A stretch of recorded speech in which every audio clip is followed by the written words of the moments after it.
The resignations are the new black in Western politics. In the last few days, Canada's Freeland jumped ship before Trudeau's Titanic goes down completely, and over in Germany, Scholz is getting a masterclass in political humiliation. Poor Olaf, the wannabe European godfather who thought that he can play chess with geopolitics, just got checkmate by his own coalition. The man who strutted around as Ukraine's knight in the shining armor is now reduced to a caretaker chancellor, watching his own political capital evaporate faster than a vodka in Russian diplomatic party. Germans, known for their precision engineering, have engineered Scholz's perfect political downfall. His grand vision of Europe's tough guy, well, more like Europe's biggest political punchline. Ukraine, which he championed so passionately, seems to have become his political kryptonite. We are now just 60 days away until the German elections, and this is actually a writing on the wall. We predict today that the countdown to Scholz's political obituary has officially begun. Why we say so? Have a look at this.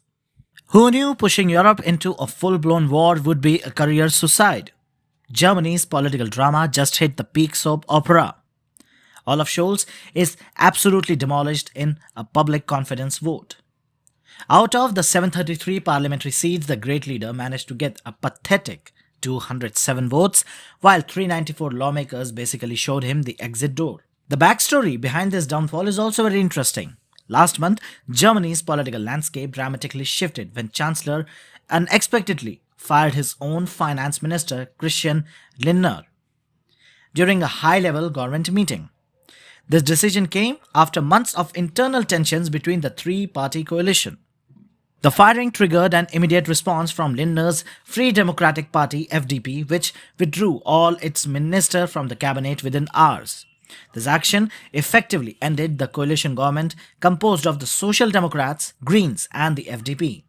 The government insiders had hoped that the potential international political developments, such as the Donald Trump's potential election victory, might encourage another part of the unity. However, the internal discord showed no signs of resolution.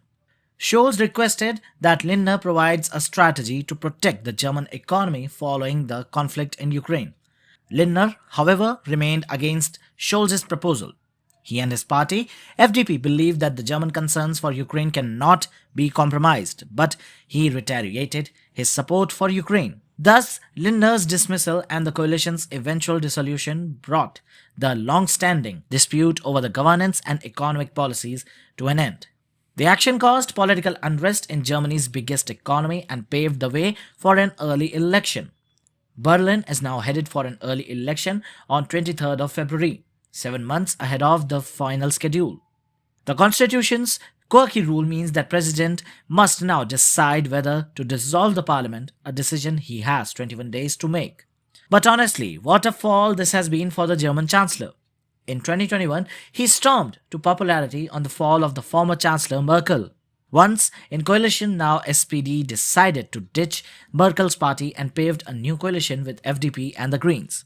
However, the coalition was always fraught with differences as they were three different ideologies trying to come together. The traffic light coalition, named after the color-coded parties of SPD, red, FDP, yellow and greens, was essentially a political pressure cooker that was waiting to explode. Marketed as a progressive alliance after the 2021 election, the coalition was fundamentally built on incompatible political philosophies.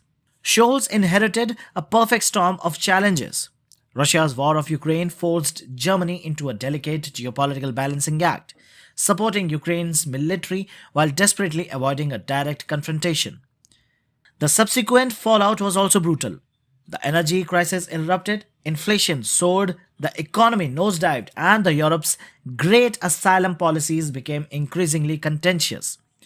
To top it off, the popularity of Olaf Scholz also started to dip, as the party and the nation saw the unprecedented rise of an alleged Nazi party.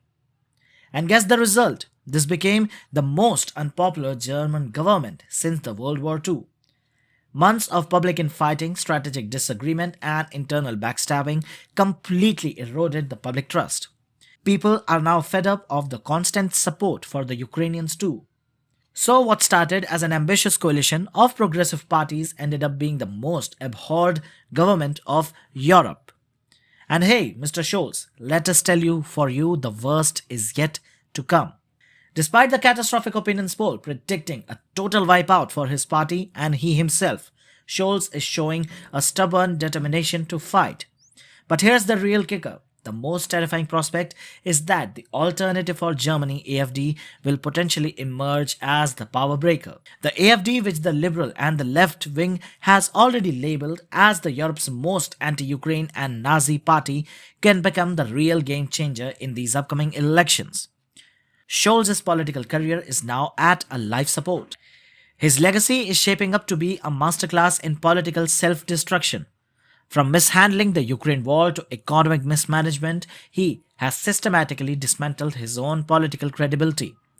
The upcoming elections are not just a test for Scholz, but are also a critical moment in Germany's political soul. With the AfD and CDU after him, the outlook for the Chancellor looks grim. Scholz might be fighting, but it looks more like a last desperate attempt to stand than a genuine comeback.